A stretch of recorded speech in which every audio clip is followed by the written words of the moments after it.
Rosalind Neves moved like a ghost through the sprawling Harrington estate, her footsteps barely audible against the marble floors. 32, she had perfected the art of invisibility, a skill that served her well during 5 years of employment in billionaire Dominic Harrington's household.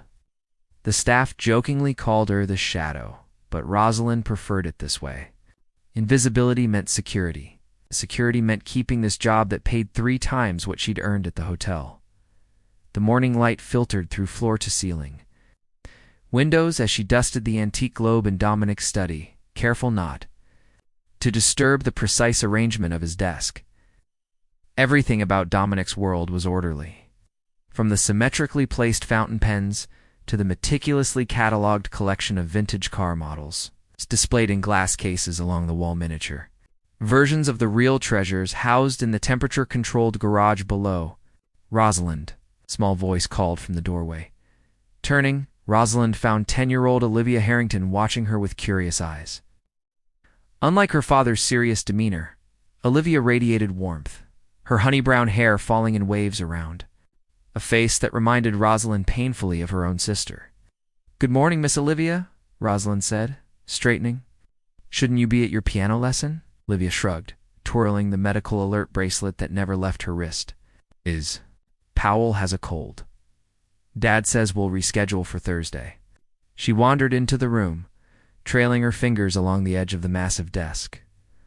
"What was your family like, Rosalind?" The question caught Rosalind off guard. The staff handbook explicitly discouraged personal conversations with family members. But something in Olivia's expressional loneliness Rosalind recognized made her hesitate. "They were warm," she finally answered. "My father worked construction. My mother taught elementary school. We didn't have much, but dinner was always noisy." "That sounds nice," Olivia said wistfully. "It's just Dad and me since Mom died, and he's always working." She glanced at the photos on the credenza Dominic Harrington in various business settings. Shaking hands with politicians and CEOs, only one showed him smiling, a beach picture with his late wife Janine and a toddler Olivia. "He works hard for you," Rosalind said gently. "I know." Olivia picked up one of the car models, a red Ferrari. "This is his favorite. It's a real one downstairs. He never drives it, though. Some things are too precious to use," Rosalind replied, carefully taking the model and returning it to its place. "Like me?" There was no self-pity in Olivia's voice. It's just a matter of fact quality that broke Rosalind's heart. Before she could respond, housekeeper Mrs. Winters appeared in the doorway. "Olivia, it's time for your medication, and then Dr. Bennett will be here for your checkup." Olivia sighed dramatically. "Hemophilia is so boring, Rosalind. One little cut and everyone panics." "The boring things keep us safe," Rosalind smiled, watching as the girl trudged toward the door. "Rosalind." Olivia paused. Maybe you could tell me more stories sometime about your noisy dinners?" Something warm unfurled in Rosalind's chest. "Of course, Miss Olivia." After they left, Rosalind continued her cleaning, pausing at the security monitors built into Dominic's desk. She glimpsed him on the helipad, boarding his private helicopter for a meeting in Washington. His tall figure, always impeccably dressed, moved with the confidence of a man who controlled vast empires of finance. He would return tomorrow evening, according to the staff schedule. Later that evening, as Rosalind folded fresh linens in the laundry room, her phone buzzed with a text from her brother. Francisco had his surgery. Everything went well. Relief washed over her. Her nephew's medical bills were the reason she'd taken this job, moving from Portugal to America. Each month she sent half her salary home. "Some things are worth any sacrifice," she whispered to herself, glancing up at the mansion surrounding her, never imagining how prophetic those words would soon become. The mansion fell into its evening routine. As the sun descended behind the rolling hills of the estate, Rosalind had just finished arranging fresh flowers in the main hall when the security system chimed, indicating the front gate had been opened. Strange there were no scheduled visitors on the household calendar. "Something's wrong, Bernard." The head of security rushed past her toward the monitor room. Radio crackling at his hip, Rosalind followed, her instincts prickling. In the security center, she found Bernard and 2 guards hunched over the screens, faces grim. "What happened?" she asked, hovering at the threshold. Bernard glanced up, initially seeming ready to dismiss her, then hesitated. Miss Olivia's car was ambushed returning from her friend's house. Driver's been drugged. He's okay, but disoriented. We can't locate Olivia. The world tilted beneath Rosalind's feet. What do you mean ambushed? Who would the security phone rang, and Bernard snatched it. His expression hardened as he listened, putting the call on speaker. We have the girl, a distorted voice announced. No police, no FBI, or you'll never see her again. We'll contact you with further instructions. Let me speak to Olivia, Bernard demanded. After a pause, Olivia's frightened voice came through. Bernard, I don't feel good. Please, I need. The call disconnected. Damn it. Bernard slammed his fist on the desk. Call Mr. Harrington immediately. Sir, one of the guards said. His helicopter is over restricted airspace. Communications blackout for another 40 minutes minimum, then track the call. They're using encrypted channels. We need time. Rosalind's mind raced to the medicine. Cabinet in Olivia's bathroom, the specialized clotting factor that had to be administered every 12 hours. Without it, even a small injury could become life-threatening for someone with her severe hemophilia. When was Olivia's last dose? She asked. The room fell silent as realization dawned on their faces. This morning, Mrs. Winters whispered from the doorway. She's due for her evening dose within the hour. Bernard's radio crackled again. A new message. The girl requires medication. Bring it to Watson Bridge in 30 minutes. Come alone. At any sign of police, she dies. 30 minutes. Bernard checked his watch. Impossible. Watson Bridge is across the city in rush hour. The helicopter Rosalind started, grounded for maintenance after Mr. Harrington's departure. A guard interrupted. Mr. Harrington's driver took the Bentley to pick him up from the airfield later. Mrs. Winters added. Rosalind's thoughts flashed to the garage, to the gleaming Ferrari. Its keys hanging in Dominic's study. A car built for speed, for situations where every second counted. There's the Ferrari, she said quietly. Bernard's laugh was humorless. No one touches that car? Mr. Harrington would fire us all. And what will he do if his daughter dies? Rosalind countered, her voice sharper than she'd ever allowed it to be in this house. The security team fell into urgent debate about protocol. Backup drivers, alternative vehicles, but Rosalind could only hear the clock ticking in her head each minute, bringing Olivia closer to danger. Without another word, she slipped away from the chaotic security room, her heart hammering against her ribs. The study door was unlocked. Stroke of luck. The keys hung exactly where she'd seen them this morning, gleaming beside the model of the same car. Her hands trembled as she reached for them. In 5 years, she had never taken anything, never broken a rule. But now, all she could see was Olivia's face, the loneliness in her eyes when she spoke of her father. Forgive me, she whispered, unsure if she was addressing Dominic or God. The garage code was 286 on Olivia's birthday. Rosalind punched it in, holding her breath as the doors silently lifted to reveal a row of luxury vehicles. The Ferrari sat apart from the others, its scarlet finish catching the fluorescent lights like liquid fire. Rosalind approached it reverently, aware that its value exceeded her lifetime earnings many times over. She'd never driven anything remotely like it, her experience limited to her brother's ancient Fiat back in Portugal. As she slid into the driver's seat, the leather cool against her uniform, a security alert blared through the building. It noticed her absence, saw the keys. No time to reconsider. Rosalind inserted the key, and the engine roared to life with a sound like awakening thunder. The garage door opened automatically, revealing the long driveway ahead. Hang on, Olivia, she whispered, pressing the accelerator. The car leaped forward with such force that her head snapped back. Speeding away from the mansion and everything safe she'd built in her life. In the rearview mirror, she glimpsed Bernard running after her. Radio in hand, his face a mask of disbelief. But she was already gone, the mansion shrinking behind her as she raced toward the distant city lights. Praying she wasn't making the biggest mistake of her life. Asterisk. The Ferrari surged onto the main road with a growl that seemed to vibrate through Rosalind's bones. Her knuckles whitened against the steering wheel as she fumbled with unfamiliar controls. The dashboard lit up like an aircraft cockpit. She had 26 minutes left. "Okay, Rosalind," she whispered to herself, shifting gears clumsily. "You cleaned this car 50 times, now you just need to drive it once." Her phone buzzed incessantly with calls from the mansion. She ignored them, using the car's navigation system to locate Watson Bridge.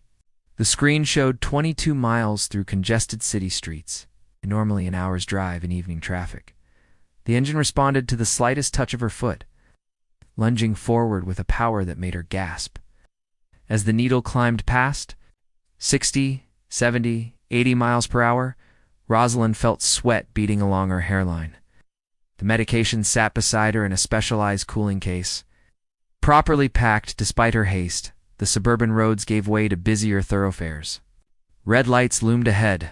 Rosalind slowed reluctantly, precious seconds ticking away as cross-traffic moved. When her lane finally cleared, she accelerated too quickly, causing the back tires to spin before catching. Perdau, she apologized to the absent Dominic, imagining his horror at how she was treating his prized possession.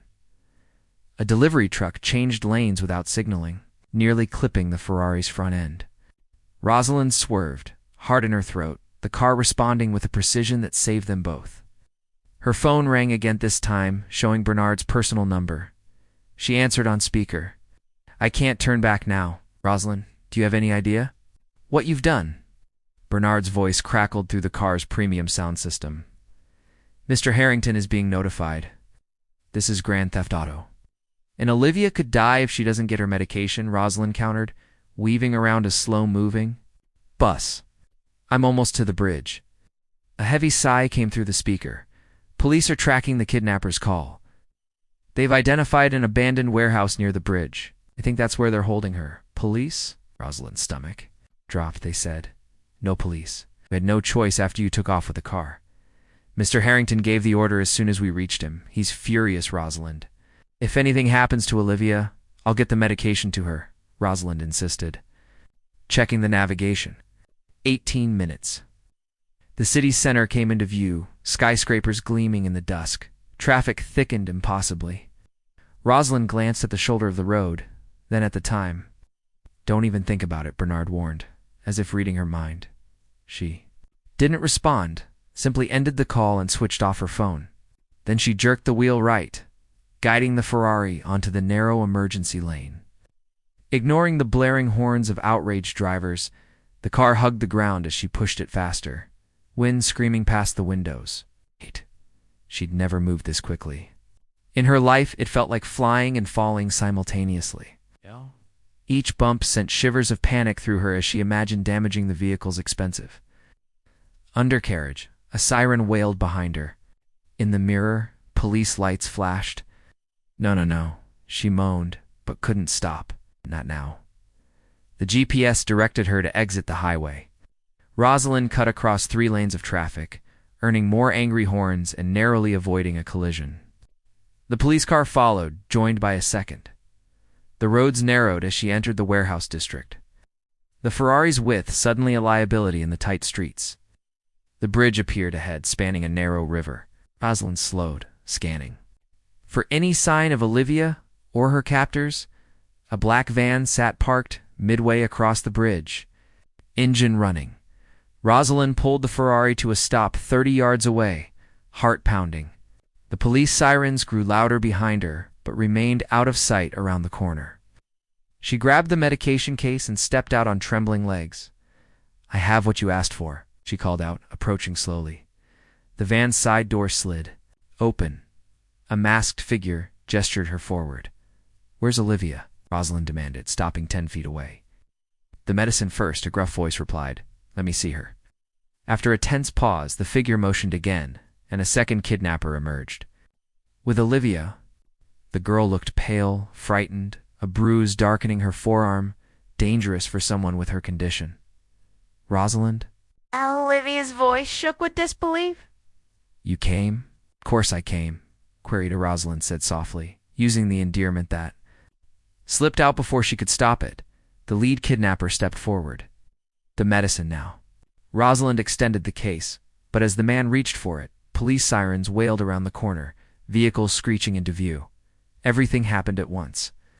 The kidnapper lunged for the case, knocking Rosalind backwards. Olivia screamed. Police shouted commands through megaphones. The second kidnapper dragged Olivia toward the van without thinking. Rosalind scrambled to her feet and sprinted toward Olivia, the medication clutched against her chest. The first kidnapper pulled a gun. "Stop!" An officer shouted. A gunshot cracked. Through the air, the kidnapper fell. Rosalind reached Olivia just as the second kidnapper shoved her into the van, with strength she didn't know she possessed.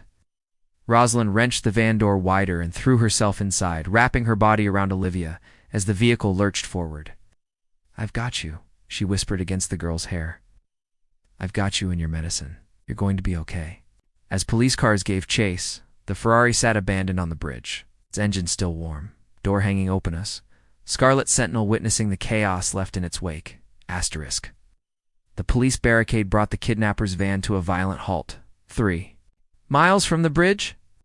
Inside, Rosalind had shielded Olivia with her own body as they were thrown forward, her shoulder taking the brunt of the impact against the driver's seat.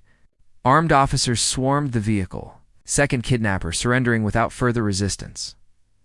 6 hours later, Rosalind sat in an uncomfortable chair in the hospital waiting area, her uniform rumpled and stained.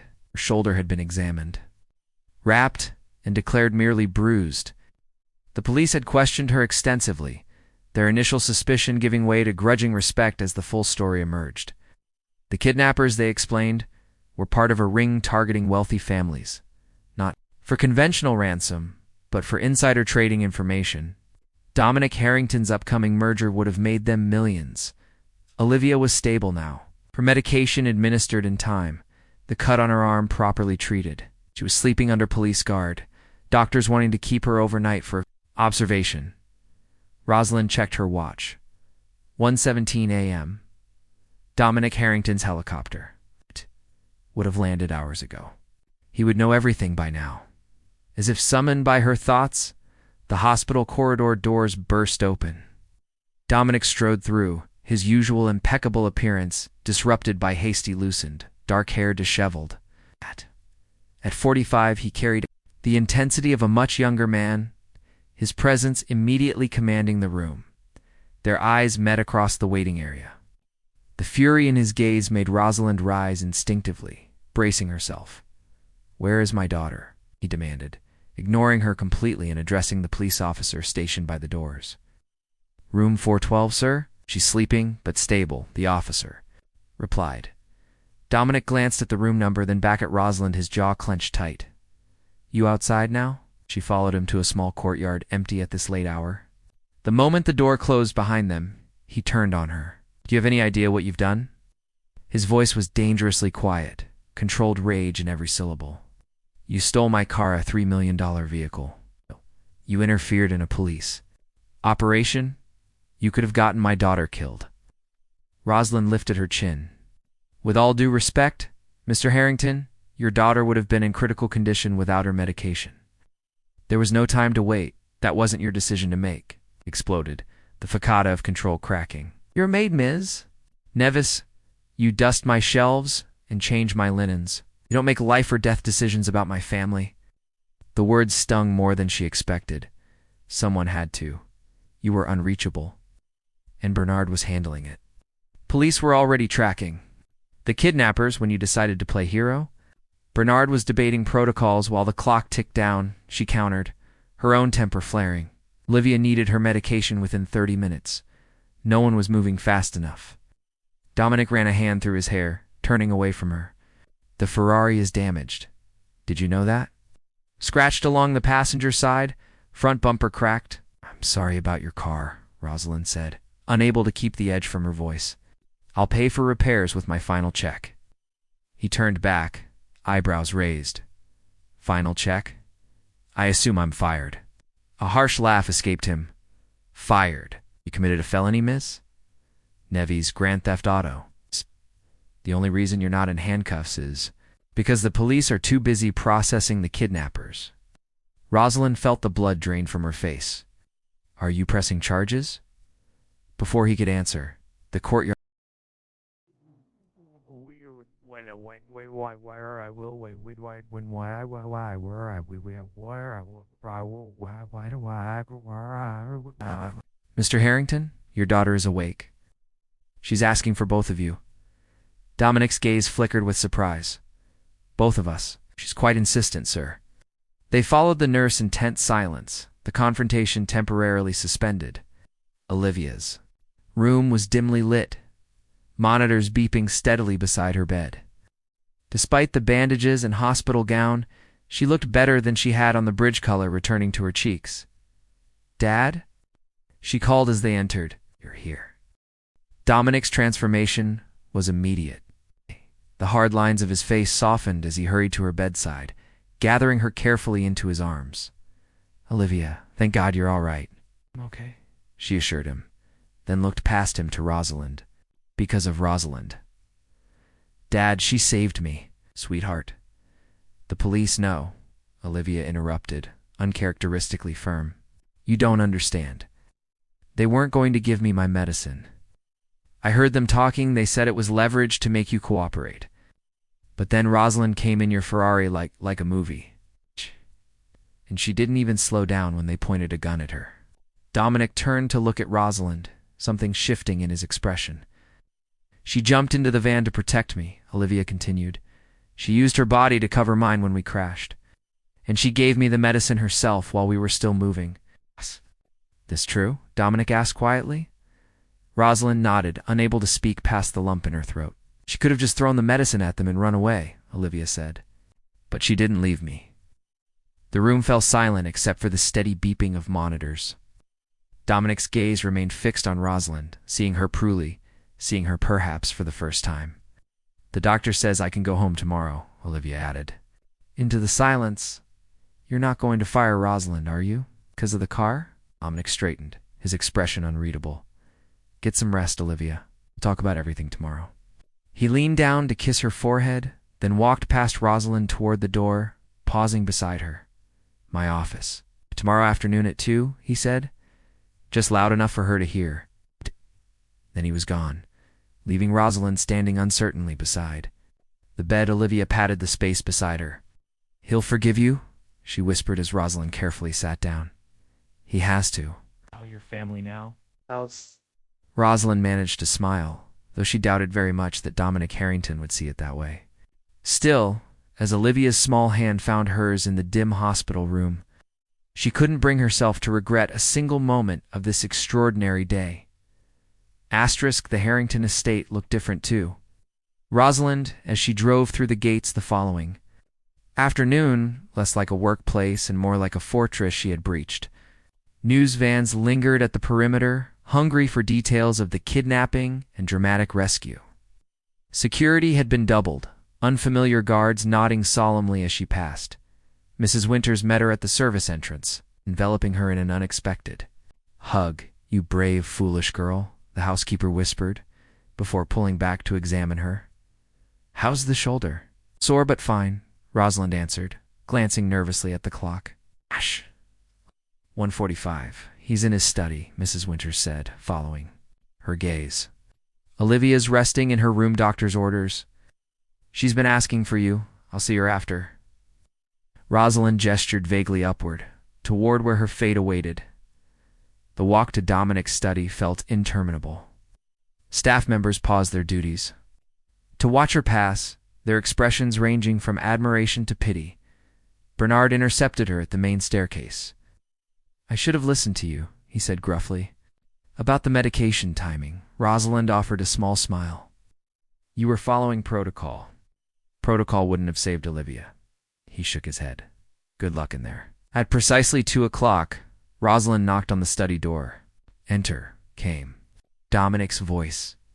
He stood at the window, silhouetted against afternoon light, his back to her. On his desk sat an open folder, her personnel file, she realized. Beside it rested a small box. "Close the door," he instructed without turning. Rosalind obeyed, then stood with her hands clasped before her, waiting. "Do you know what I was doing when Olivia was taken?" he asked, still facing the window. "You were in a helicopter, sir? Restricted airspace?" I was finalizing a deal worth $800 million. He turned finally, his expression unreadable. A deal that means nothing compared to my daughter's life. I understand, sir. Do you? He moved to his desk, opening the file. Your background check was impeccable. 5 years, not a single complaint or mistake. Perfect attendance. Minimal personal information. Rosalind remained silent. But there are things missing here, aren't there? He looked up at her. Like the nephew in Portugal with hemophilia. The medical bills you've been paying. The nursing degree you abandoned to support your family. Surprise must have shown on her face because he gave a humorless smile. I had you thoroughly investigated last night. I know more about you now than I learned in 5 years of your employment. I wasn't hiding anything, Rosalind said carefully. Those details simply weren't relevant to my position, weren't they? Dominic closed the file. Your nephew's condition gave you intimate knowledge of Olivia's medical needs. Your partial nursing training meant you knew exactly how critical that medication was. He circled the desk, leaning against its edge. You risked everything yesterday. Your job, your freedom, possibly your life. Why? The question hung between them. Rosalind considered her answer carefully. Because Olivia reminds me of my sister at that age, she finally said. Because she deserves someone who puts her first, always. Because, double quotes, she paused, then decided on complete honesty. Because she matters more than a car or a job or a protocol. Studied her, his gaze intense. The Ferrari can be repaired, he said after a moment. It's just a car.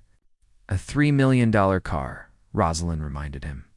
A hint of wry humor surfacing despite herself. Unexpectedly, Dominic's mouth quirked upward. 3.2, actually. Their eyes met, something shifting in the atmosphere between them. Right. Made some decisions, he said, straightening. First, you're no longer employed as a maid in this household. Rosalind had expected this, but it still stung. She nodded stiffly. I understand. Second, he continued, the police will not be pressing charges for the car. That matter is closed. Relief washed through her. Thank you. Third, he picked up the small box from his desk. I'd like to offer you a new position. Confusion replaced. Relief, sir. He extended the box toward her. Hesitantly, she took it, opening it to find a small silver key fob with the Harrington Company logo. I don't understand, she said. Olivia needs someone dedicated solely to her well-being. Someone who understands her medical condition, and who has proven, dramatically that they'll put her safety above all else. His expression softened slightly. Now offering you the position of Olivia's full-time caregiver and companion. The salary is triple your current pay, with an apartment in the East Wing. Rosalind stared at the key fob, speechless. You'd have your own car, of course, he added. Not the Ferrari. A small laugh escaped her. Probably wise. Is that a yes? She looked up, meeting his gaze. What about your rule against personal relationships with staff? You crossed that line the moment you called my daughter Querieta on that bridge, he said quietly. Olivia told me. Rosalind felt heat rise to her cheeks. I spoke without thinking. No, Dominic countered. You spoke the truth. Olivia needs that someone who sees her as a child first, not just an heiress with a medical condition. He paused. I need that too. The admission seemed to cost him something, vulnerability flickering across his usually guarded features. I accept, Rosalind said simply. Dominic nodded, tension visibly leaving his shoulders. Good. Olivia will be pleased. He returned to his chair. He's been quite insistent about keeping you. Harringtons usually get what they want, I've noticed, Rosalind observed with a small smile. Not always, he replied, something wistful in his tone, but we recognize what matters when we see it. His gaze held hers a moment longer than necessary. You start tomorrow. Today, rest. Doctor's orders for you, too. As Rosalind turned to leave, his voice stopped her at the door. Rosalind. She looked back. Yes. The Ferrari keys are yours if there's ever another emergency. A ghost of a smile touched his lips, though perhaps with a driving lesson first. Later, as Rosalind sat beside Olivia's bed, telling stories of Portugal to the drowsy girl, She reflected on how strangely life could turn. She had come to this mansion seeking invisibility, security, distance. Instead, she had found connection. Purpose on, perhaps something else beginning to take shape in Dominic's thoughtful gaze when he brought Olivia her dinner himself. Lingering to hear Rosalind's stories too, the Ferrari had been towed back to the estate, its scratches and dents, now badges of honor rather than flaws. Like Rosalind herself, it had proven to be more than mere decoration in the Harrington world, revealed in crisis to be exactly what was needed when it mattered most. "Tell another story," Olivia murmured sleepily, nestling against Rosalind's uninjured shoulder. "Tomorrow," Rosalind promised, smoothing the girl's hair. "We have plenty of time now." And for the first time in years, Rosalind Nevis felt herself truly seen, not as a shadow moving through rooms, but as a woman who had outrun fear itself to protect what mattered. The irony wasn't lost on her. She had finally found her place, by breaking all the rules she'd once followed so carefully. Some risks, she decided, watching Dominic pause at the doorway with an unguarded smile, were worth taking after all. Asterisk.